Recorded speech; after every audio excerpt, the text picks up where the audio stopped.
जय श्रीमन नारायण। ए पर जे टिप्पणी हम करे जा रहल बा रामानुजदास श्रीमान गट्टू वेणुगोपाल स्वामी जी के द्वारा दिहल गयल बा। अध्याय 4 ज्ञान योग श्लोक 41। योग संन्यस्त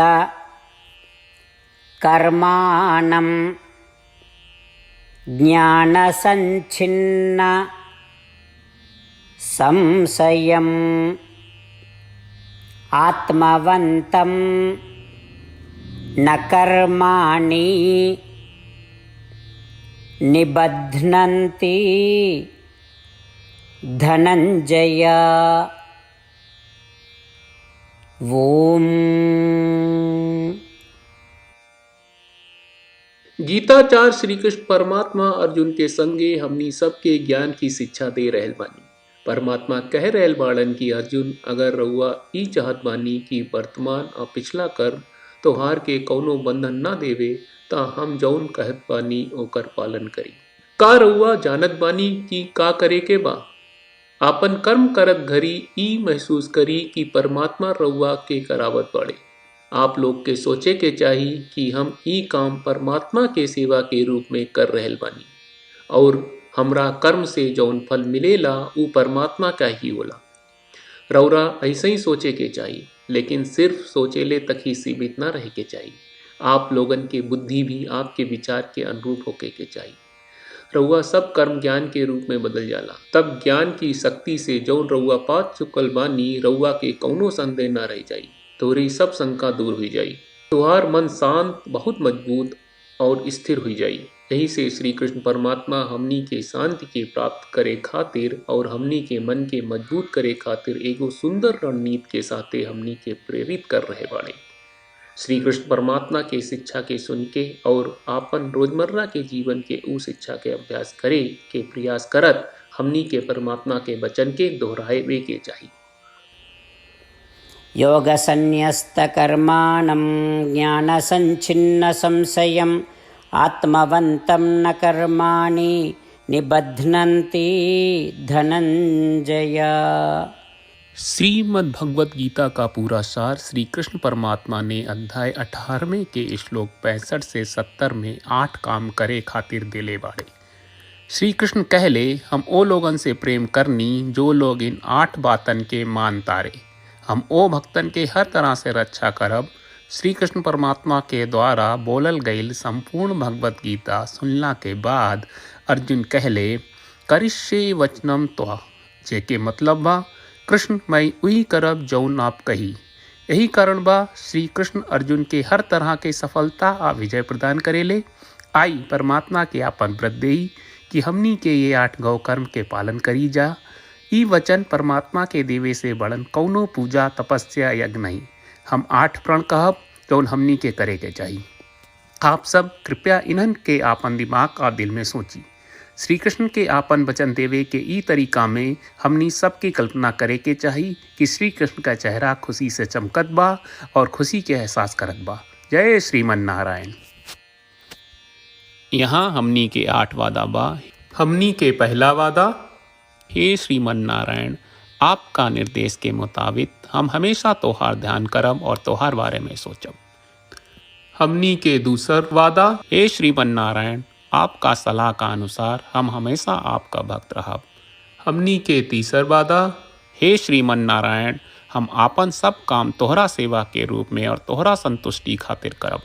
हमनी के चौथा वादा, हे श्रीमन नारायण, जैस की आप माने के कहले रहलू, हमरा बहुत विश्वास बा कि हम आपके होई और हम हमेशा आपन दोनों हाथ जोड़ के आपके नमस्कार करब और आपकी पूजा करब।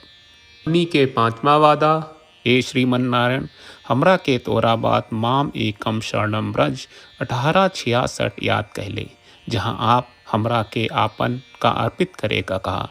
श्रीमन नारायण, मैं हमेशा तोहरे शरण में रहब।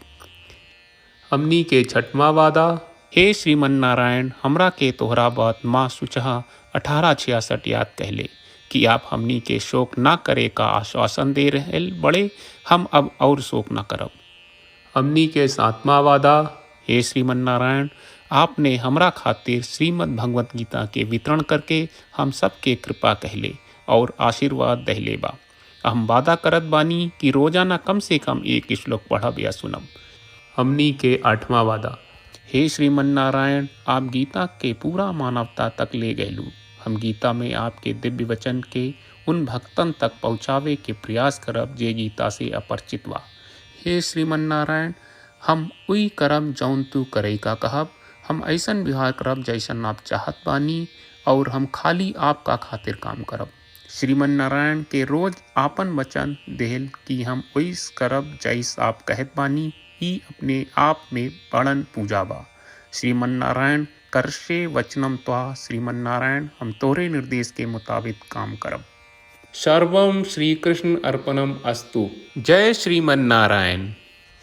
योगसन्न्यस्त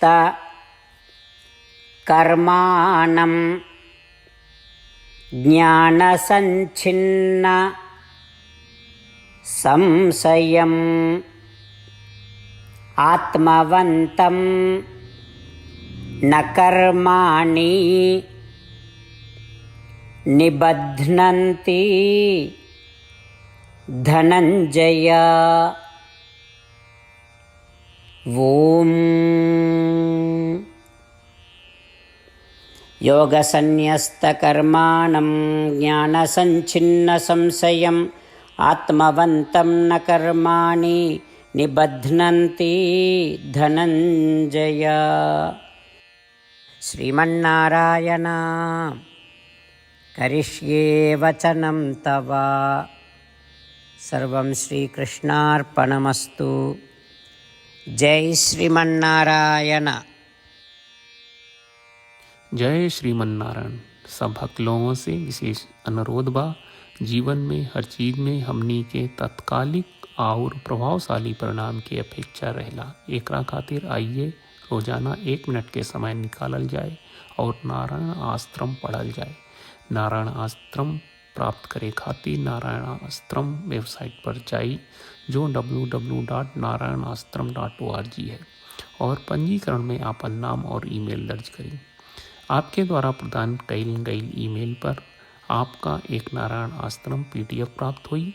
PDF में एक रामायण श्लोक, एक गीता श्लोक और एक विष्णु नामम बा। ये तीनों के मिल के नारायण आश्रम कहल जाला। हर व्यक्ति के ये श्लोक के अलग अलग संयोजन मिलेला। जब हर कोई 24,000 भक्तन के साथ रोजाना आपन नारायण आश्रम पढ़त आ सुनत बा, ता हर दिन संपूर्ण रामायण का 1 दौर, श्रीमद् भगवत गीता पारायण के 33 दौर और श्री विष्णु सहस्त्रनाम स्तोत्र पारायण के 24 दौर प्रतिदिन पूरा होएला। ई एक बहुत ही उल्लेखनीय और विलक्षण परिणाम बा, जौन हर एक दिन ऐसकरे से निकलेला। ई कारण बा कि आप और आपके परिवार के सदस्य तुरते जाके आपन नारायण आश्रम प्राप्त करी। जय श्रीमन नारायण।